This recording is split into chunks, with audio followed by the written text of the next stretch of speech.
على النبي سيدنا محمد وآله وصحبه أجمعين. صلى الله وسلم على النبي سيدنا محمد وآله وصحبه أجمعين. صلى الله وسلم على النبي سيدنا محمد وآله وصحبه أجمعين.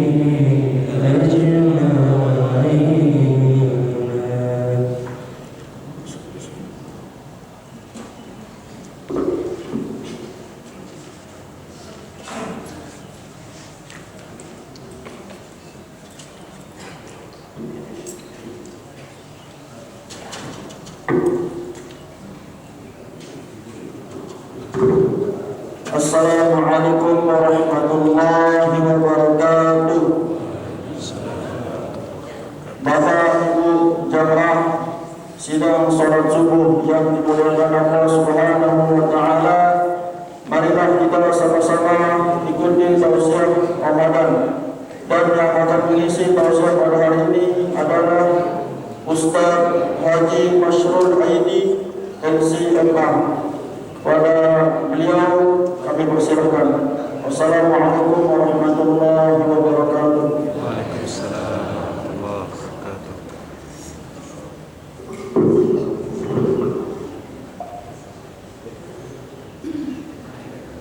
Tausiah subuh pada hari Jumat 7 Maret 2025 akan diisi oleh Ustaz Mashrul Aidi.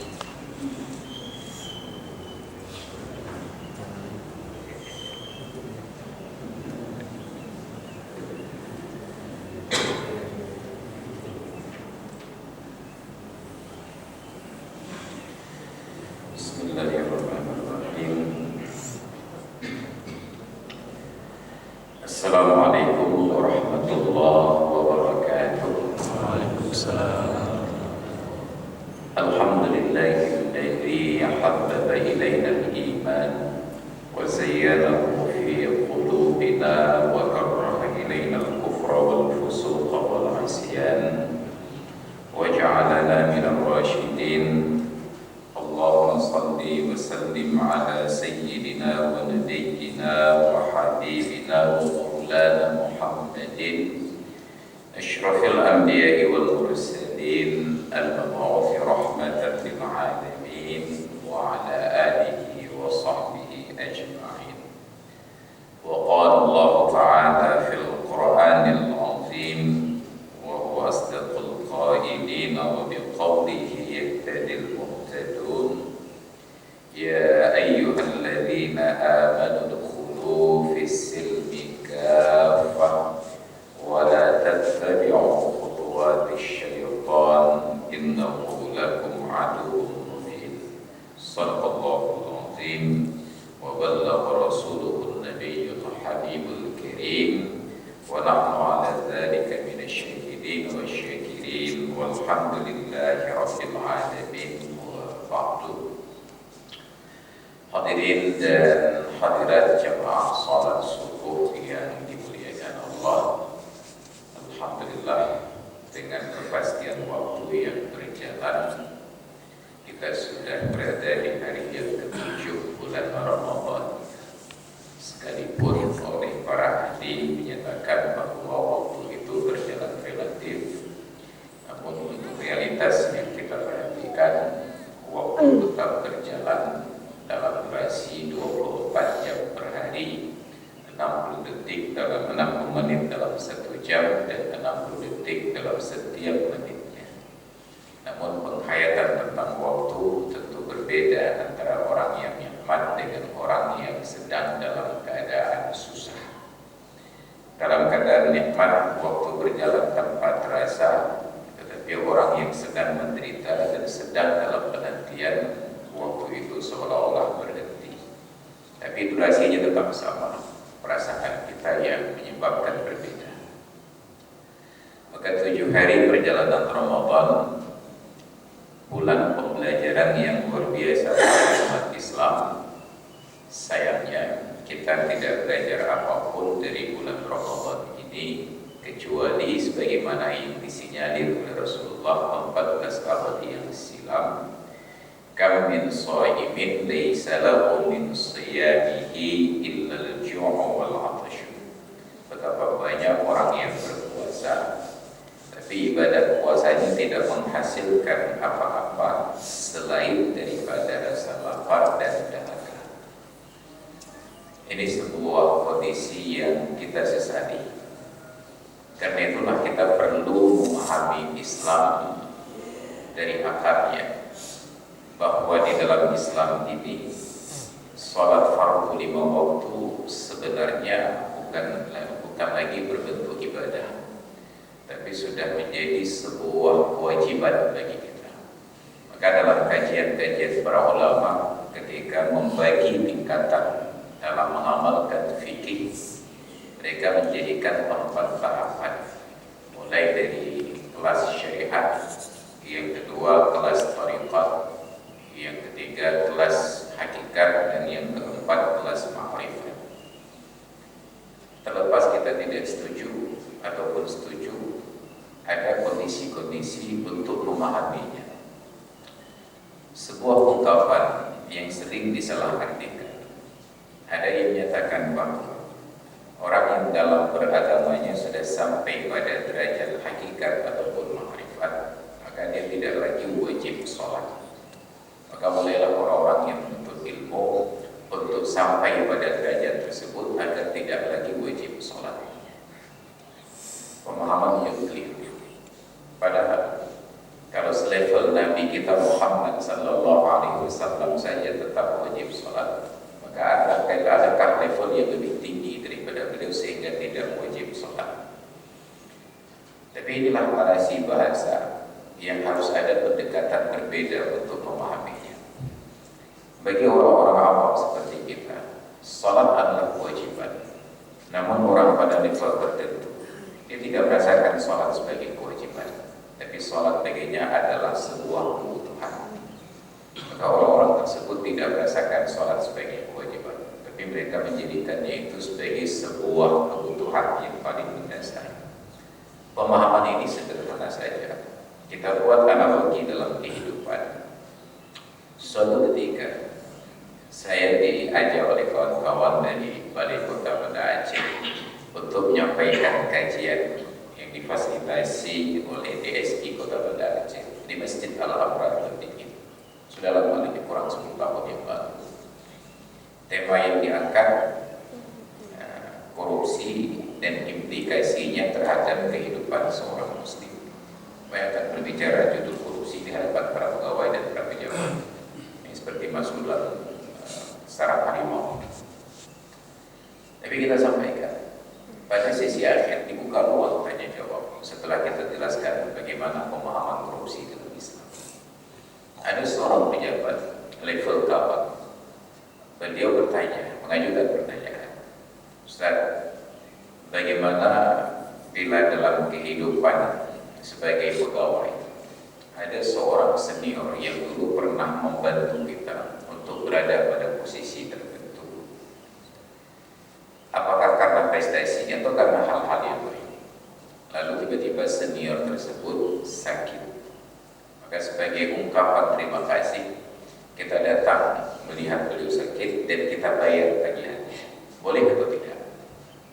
Saya jawab, tidak ada yang melarang Anda untuk membayar tagihan senior Anda tersebut ataupun orang lain, tetapi dengan catatan jangan ada pemberitahuan bahwa biaya berobatnya Anda yang bayar. Protes kami. Kalau begitu beliau nggak tahu bahwa saya yang bayar. Saya tanyakan lagi, Anda sebenarnya mau bayar biaya tagihan berobat beliau atau ingin memberitahukan kepada beliau bahwa Anda yang bayar biayanya? Nah, dibalik lagi narasinya. Bagaimana kalau saya punya kebun rambutan, ketika sedang berbuah Saya petik, lalu saya antarkan ke rumah pimpinan saya tersebut, senior saya tersebut, satu keranjang. Saya jawab, jangankan satu keranjang, satu truk, satu kontainer pun gak ada yang larang. Tapi dengan catatan, jangan sampai senior Anda itu tahu bahwa itu berasal dari Anda. Mana aja debut. Saya tanya lagi, Anda sebenarnya mau kasih rambutan ke beliau atau ingin memberitahukan kepada beliau bahwa rambutan itu berasal dari Anda? Akibat cinta, terima kasih Ustaz. Agak sedikit frustasi nadanya. Mau berterima kasih begini tidak boleh begitu. Lalu bagaimana berterima kasih? Saat itulah saya paham bahwa ternyata yang paling berat dalam kehidupan kita adalah berterima kasih. Maka saya jawab dengan datar saja. Kalau mau berterima kasih, temui saja senior tersebut, berdiri di depan beliau dan pastikan beliau sedang memperhatikan Anda, lalu katakan terima kasih. Itu berterima kasih. Tapi ada sebuah pesan yang kita pahami, bahwa ternyata berterima kasih itu luar biasa beratnya. Sampai beliau frustasi hanya untuk mencari solusi berterima kasih yang menurut beliau bagus. Itu baru sebatas dibantu untuk sebuah kedudukan, sebuah jabatan. Sekarang bayangkan Allah Ta'ala membantu kita untuk sebuah kehidupan dengan segala nikmat yang tidak pernah putus. Syariat putus. Ketika kita baca surat Al-Baqarah tentang ayat-ayat puasa, pada ayat 185 tentang ibadah Ramadan, apa kata Allah? Walitukmilul iddata, dan agar kalian sempurnakan bilangan hari-hari puasa tersebut. Apakah 29 hari ataupun 30? Sempurna pada bilangan hari. Allah menggunakan kata diksi tukmilu, kamal. Nanti pada ayat 187, Summa atimmus siyama ilal layli wa la tubashirunna wa antum aakifuna fil masajid. Summa atimmus siyama, kemudian sempurnakanlah puasa ilal layli, sampai ke waktu malam. Ada dua kosakata yang menunjukkan arti yang sama, yaitu sama-sama sempurna. Namun dalam bahasa Arabnya, yang pertama menggunakan kata kamal dan yang kedua menggunakan kata tamal. Dua-duanya berarti sempurna, karena bahasa Indonesia miskin kosakata. Apa penjelasan para ulama? Saat sampai pada ayat 3 surat Al-Maidah, pada penggalannya, Al-yawma akmaltu lakum dinakum wa atmamtu alaikum ni'mati. Hari ini telah aku sempurnakan agama kalian. Akmaltu alaikum dinakum, aku sempurnakan agama ini untuk kalian. Wa atmamtu alaikum ni'mati, dan aku sempurnakan nikmatku. Sempurnanya agama dengan kamal dan sempurnanya nikmat dengan kata tamal. Apa maknanya? Kesempurnaan pada kata-kata kamal, dia terputus-putus, ada jeda. Maka orang yang berpuasa Ramadan tidak 24 jam dia berpuasa. Hitungan harinya itu tidak dalam keadaan ibadah 24 jam. Dia berpuasa dari pagi sampai terbenam matahari, malam tidak puasa. Tapi hitungannya tetap sempurna. Sedangkan nikmat yang Allah beri, ketika Allah sebutkan summa atimmus siyama ilal laili, kalau kalian sedang berpuasa sejak dari terbit fajar sampai terbenam matahari, sempurnakan, tidak ada jeda. Gak bisa istirahat sebentar dulu siang untuk merokok dulu.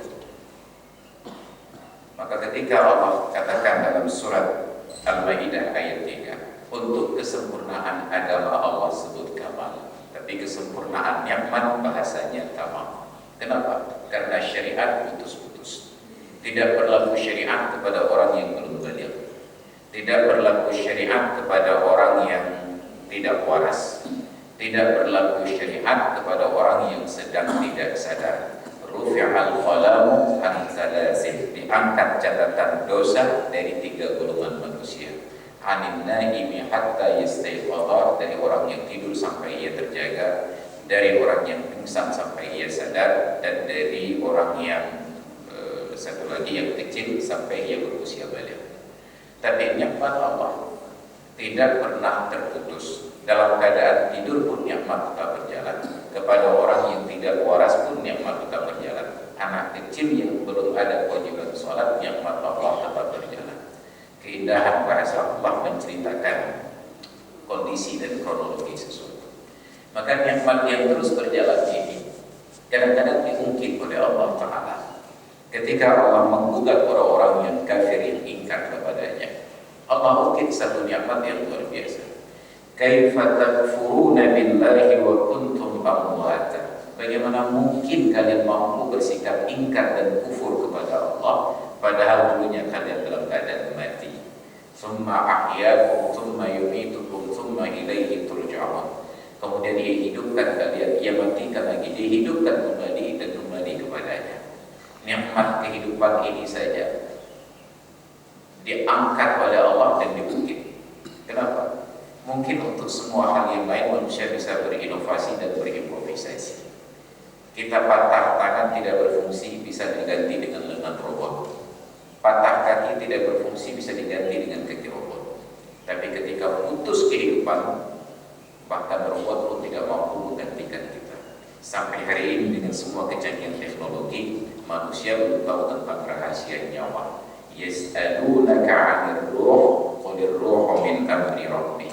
Katakanlah wahai Muhammad, mereka bertanya kepada wahai Muhammad tentang ruh, tentang nyawa. Katakanlah nyawa itu urusan Tuhanku. Wa ma utitum minal ilmi illa qalila. Kalian tidak diberikan ilmu kecuali sedikit saja. Maka ada